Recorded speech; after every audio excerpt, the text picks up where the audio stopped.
Film की शुरुआत होती है और हम एक लड़की को देखते हैं जो कि समुद्र में बहकर एक आइलैंड के किनारे पर आ गई थी। इस लड़की का नाम जैन होता है और इसके साथ इसका फ्रेंड ब्रेड भी यहाँ बहकर आ गया था। वो उसके पास जाकर उसे चेक करती है तो पाती है कि वो बुरी तरह से जख्मी था और कुछ ही देर में वो मारा जाता है। ये देखकर वो काफी परेशान हो जाती है और बाद में उसकी बॉडी को वहीं पर छोड़कर वो उस आइलैंड को एक्सप्लोर करने लगती है। लेकिन इस आइलैंड पर कोई भी नहीं होता। ये पूरा आइलैंड सुनसान था, यानी कि ये लड़की यहाँ पर फंस चुकी थी।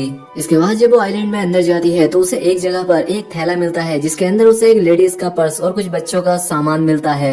यहाँ उसे एक मेडिसिन भी मिलती है जिसमें 1994 की डेट लिखी हुई थी, जिससे जैन को समझ आता है कि बहुत सालों पहले शायद यहाँ कोई आया था। उसे इस सामान में माचिस भी मिलती है। उसे वो अपने पास रख लेती है और वापस समंदर के किनारे आती है। उसे वहाँ पर गिरा हुआ एक बड़ा सा खोखला पेड़ दिखता है। ये देखकर जैन को आइडिया आता है कि रात में वो अपनी सेफ्टी के लिए इसे सोने के लिए यूज कर सकती है। खैर अब यहाँ पर जैन अपनी पहली रात गुजारती है और सुबह होने पर उठकर वो देखती है कि समंदर के किनारे कई सारी मछलियाँ बहकर आ गई थी। उसमें एक छोटी शार्क भी थी जिसका आधा शरीर खाया हुआ था। वो यहाँ से अपने खाने के लिए कुछ मछलियाँ ले लेती है। तभी जैन की नजर एक जगह पर जाती है जहाँ पर कि 3 लोगों की कब्र थी। ये देखकर जैन अपने दोस्त के लिए भी एक ग्रेव खोदती है क्योंकि उसके दोस्त की बॉडी सड़ने लगी थी। खैर अब अगले दिन जैन जब आइलैंड का चक्कर लगा रही होती है तो वो देखती है कि किसी ने उसके दोस्त की बॉडी को निकालकर आधा खा लिया है। ये देखकर जैन काफी घबरा जाती है। उसे कुछ समझ नहीं आता कि आखिर ये किसने किया होगा। उसे लगता है कि जरूर ये काम किसी जानवर का है जो कि इस आइलैंड पर रहता होगा, इसीलिए वो एक लकड़ी को नोकीला करती है और अपने लिए एक हथियार बनाती है। इसके बाद वो आइलैंड के बाहर बैठकर उस जानवर का इंतजार करने लगती है। खैर अब रात हो जाती है और अब जैन को नींद आने लगती है, लेकिन वो जानवर अभी तक यहाँ नहीं आया था। अगले दिन जैन की आँख खुलती है और वो समंदर में एक सूटकेस को देखती है। वो सूटकेस को लेने के बारे में सोचती है, इसलिए वो समंदर में जाकर उस सूटकेस को ले लेती है। तभी उसे नीचे कुछ महसूस होता है, इसलिए वो नीचे जाकर देखती है तो यहाँ पर उसे एक बड़ा सा होल दिखता है, जिसे देखकर वो काफी हैरान हो जाती है। खैर अब वो बाहर आकर उस सूटकेस को खोल कर देखती है।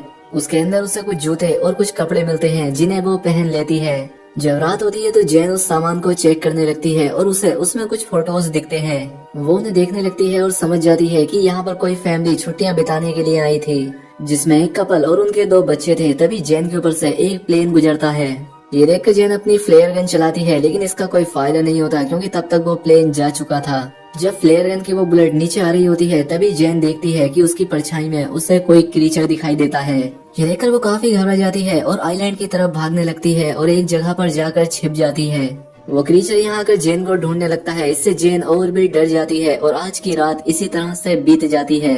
अब अगली सुबह जैन फिर से उन्हीं फोटोज को देख रही होती है और वो एक फोटो में 2 चमकती हुई आंखों को नोटिस करती है, जिससे वो समझ जाती है कि ये वही क्रीचर है जिसे मैंने कल देखा था और शायद इसी ने इस फैमिली को मारा होगा। ये देखकर जैन और भी ज्यादा डर जाती है और अब वो किसी भी तरह से इस आइलैंड से निकलना चाहती थी। अब इसके बाद वो सूटकेस को खोलती है और उसमें अपनी लाइफ जैकेट डालती है ताकि उसके सहारे वो तैरकर यहाँ से बाहर निकल जाए। इसके बाद वो सूटकेस में बैठकर यहाँ से निकलने की कोशिश करती है, लेकिन वो सूटकेस पलट जाता है। अब उसका ये प्लान फेल हो चुका था, इसलिए वो वापस उसी आइलैंड पर आ जाती है। लेकिन अब उसे उस क्रीचर से बचने के लिए कोई सेफ जगह चाहिए थी, इसीलिए उसे वो गिरा हुआ पेड़ दिखता है। क्योंकि उसमें एक बड़ा सा होल था, इसीलिए वो आज रात उसी में सोने का डिसाइड करती है।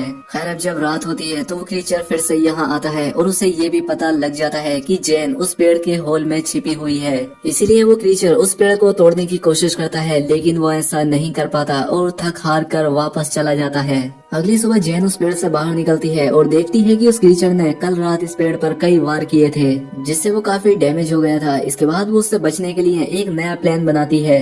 वो समंदर से कुछ बड़ी मछलियाँ पकड़ती है और उन्हें वहीं एक पेड़ पर टांग देती है। उसका प्लान था कि जब रात में वो क्रीचर यहाँ आएगा तो वो इन मछलियों को खाकर वापस चला जाएगा और इससे उसकी जान बच जाएगी। अब जैन अगली सुबह उठकर देखती है कि उसका ये प्लान काम कर गया। उस क्रीचर ने यहाँ आकर उन मछलियों को खा लिया था, जिससे जैन की जान बच गई थी। तभी जैन की नजर समंदर के किनारे पर जाती है जहाँ किसी की बॉडी बहकर आ गई थी। ये देखकर वो उस बॉडी के पास जाती है और देखती है कि ये बॉडी काफी सड़ चुकी थी। ये देखकर उसके मन में एक आइडिया आता है और वो इस बॉडी को भी वही पेड़ पर लटका देती है ताकि वो क्रीचर उस बॉडी को ही आकर खाए और चला जाए। अब उसके लिए यहाँ सरवाइव करना काफी मुश्किल हो गया था। आज रात के लिए उसने यहाँ पर एक गड्ढा बनाया था जिसमें जाकर वो छिप जाती है और उस क्रीचर के आने का इंतजार करती है। जब रात होती है तो वो क्रीचर यहाँ आता है और जैन पहली बार उस क्रीचर को देखती है। वो उस क्रीचर को देखकर काफी डर जाती है क्योंकि वो काफी खौफनाक था। अब वो यहाँ आकर उस बॉडी को खा जाता है। तभी जैन को अपने पास से कुछ आवाजें आती हैं और जैसे ही वो देखती है तो उसे वहाँ उस क्रीचर के पैर दिखाई देते हैं। ये देखकर वो और भी ज्यादा घबरा जाती है, लेकिन किसी तरह से खुद को कंट्रोल करती है। अब अगली सुबह जब जैन उठती है तो वो अपने लिए एक सेफ जगह चाहती थी। अब क्योंकि उसने उस क्रीचर की हाइट देख ली थी, इसलिए वो अपने लिए पेड़ के ऊपर एक झूला तैयार करती है ताकि वो क्रीचर उस तक ना पहुंच सके। इसके बाद वो उस झूले में जाकर बैठ जाती है।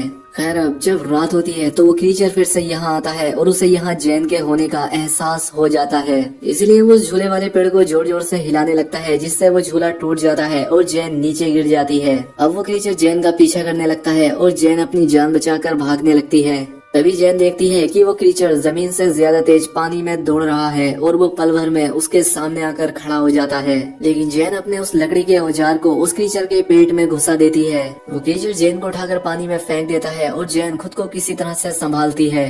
जैन देखती है कि वो क्रीचर यहाँ से जा चुका है और अब वो पानी से बाहर आ जाती है और वहीं एक पेड़ पर जाकर छिप जाती है। अगली सुबह जब जैन उठती है कि उसका पैर काफी जख्मी हो चुका था, इसलिए वो खुद को साफ करने के लिए समंदर में जाती है। जब वो यहाँ नहा रही थी तभी उसकी नजर दूर एक राफ्ट पर जाती है जिसमें उसके दो दोस्त थे जो कि किसी तरह से सरवाइव करके यहाँ आ गए थे।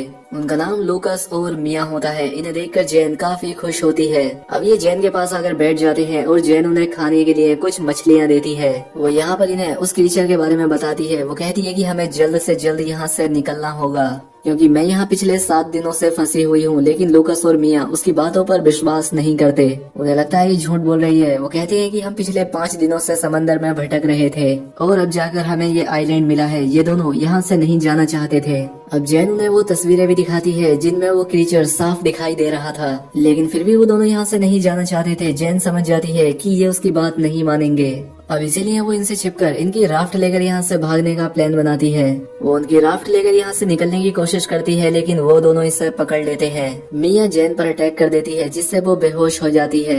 जब उसकी आँख खुलती है तो वो खुद को बंधा हुआ पाती है और अब रात हो चुकी थी, इसलिए वो लूकस को मनाकर उसे खोलने के लिए कहती है, लेकिन लूकस और मिया उसकी कोई बात नहीं सुनते। इसके बाद मिया उस आइलैंड पर घूमने के लिए जाती है और लूकस वहीं जैन के पास रुकता है।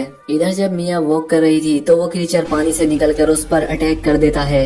उसकी आवाज सुनकर लूकस तुरंत वहाँ पर जाता है, लेकिन वो क्रीचर मिया को पानी में खींचकर ले जाता है और उसे मार देता है। ये देखकर लूकस बहुत डर जाता है। वो डर कर एक पेड़ पर चढ़ जाता है। अब सुबह हो जाती है, लेकिन लूकस उस पेड़ से नीचे नहीं आता। अब उसे जैन की बात समझ आ चुकी थी। जैन उससे कहती है कि देखो वो क्रीचर सिर्फ रात में आता है, वो दिन में बाहर नहीं निकलता। ये बात सुनकर लूकस पेड़ से नीचे आता है। अब जैन लूकस से कहती है कि हमें जल्द से जल्द इस आइलैंड से निकलना होगा। अब लूकस उसकी बात मानने के लिए तैयार था। अब ये लोग कुछ मछलियाँ और कुछ नारियल अपने साथ ले लेते हैं। वो अपने सभी सर्वाइव करने के सामान को रख लेते हैं। यहाँ पर लूकस काफी डरा हुआ था। जैन उसे समझाती है कि वो क्रीचर सिर्फ रात में अटैक करता है और जब तक रात होगी हम इस आइलैंड से काफी दूर जा चुके होंगे। इसके बाद जैन जाकर उस क्राफ्ट में बैठ जाती है जहाँ पर उसे कुछ खून बिखरा हुआ दिखाई देता है, जहाँ पर वो समझ जाती है कि इन पिछले 5 दिनों में इन दोनों ने सरवाइव करने के लिए जरूर किसी अपने इंसानी साथी को मारकर खाया होगा। खैर अब ये लोग जैसे ही अपनी क्राफ्ट से यहाँ से निकलने लगते हैं, लूकस को पानी में वही क्रीचर दिखाई देता है। ये देखकर ये दोनों काफी घबरा जाते हैं और उस क्राफ्ट को चारों तरफ से ढक लेते हैं, लेकिन तभी वो क्रीचर उनकी क्राफ्ट में घुसकर उन पर अटैक कर देता है। ये देखकर लूकस उस फ्लेयर गन से उस पर अटैक करता है, लेकिन वो क्रीचर जैन को पकड़कर अपने साथ ले जाता है। जैन के पास एक नाइफ था जिसे निकालकर वो उस क्रीचर पर कई बार अटैक करती है, लेकिन तभी लूकस भी जैन को बचाने के लिए पानी में आ जाता है। ये देखकर वो क्रीचर जैन को छोड़ देता है और लूकस को पकड़ लेता है। वो उसे लेकर अपने उस बड़े से होल में चला जाता है। ये देखकर जैन किसी तरह से तैरकर फिर से उसी आइलैंड पर पहुंच जाती है। जैन को लूकस की मौत का काफी दुख होता है, इसीलिए वो उस क्रीचर का सामना करने का डिसाइड करती है। इसके बाद वो वहाँ पड़ी लकड़ियों से कई सारे नुकीले हथियार बनाती है, लेकिन ये औजार उससे कम नुकीले लगते हैं, इसीलिए वो वहाँ की ग्रेप को खोदती है और उसमें से कंकाल को निकालकर उनसे काफी नुकीले हथियार बनाती है। वो उस क्रीचर को आग में जलाने का प्लान बनाती है, इसीलिए वो वहाँ पड़ी सूखी झाड़ियों को इकट्ठा करती है और उनसे घेरा बनाती है। अब उसने अपने ट्रैप को तैयार कर लिया था। खैर अब कुछ देर के बाद रात होती है और वो क्रीचर यहाँ आता है, वो भी उसी जगह पर जहाँ उसने ट्रैप लगाया था। तभी जैन यहाँ झाड़ियों में आग लगा देती है, जिससे वो क्रीचर आग में फंस जाता है। और अब जैन अपने उन नोकीले हथियारों से उस क्रीचर पर अटैक करने लगती है, जिससे वो क्रीचर काफी घायल हो जाता है। लेकिन अब वो जैन को पकड़ लेता है, लेकिन जैन उस पर अटैक करके भागने लगती है। तभी वो क्रीचर उसके सामने आ जाता है, लेकिन अब वो काफी जख्मी हो चुका था, इसलिए वो वहीं पर गिर जाता है। ये देखकर जैन उस पर बहुत सारे स्टेप करती है और बाद में उसका गला काट देती है। इसके बाद अब हम देखते हैं जहां जैन ने आग लगाई थी उससे पूरा आइलैंड जलने लगा था। यानी कि अब इतनी बड़ी आग को देखकर कोई ना कोई जैन को बचाने के लिए यहाँ जरूर आ जाएगा, इसलिए जैन ने ऐसा किया था। और अब इसी के साथ ये मूवी यहाँ पर खत्म हो जाती है। दोस्तों, अगर वीडियो अच्छी लगी हो तो वीडियो को लाइक और कमेंट करके जरूर बताएं। साथ ही चैनल पर पहली बार आए तो चैनल को सब्सक्राइब भी कर लें। मिलते हैं हमारी अगली वीडियो में।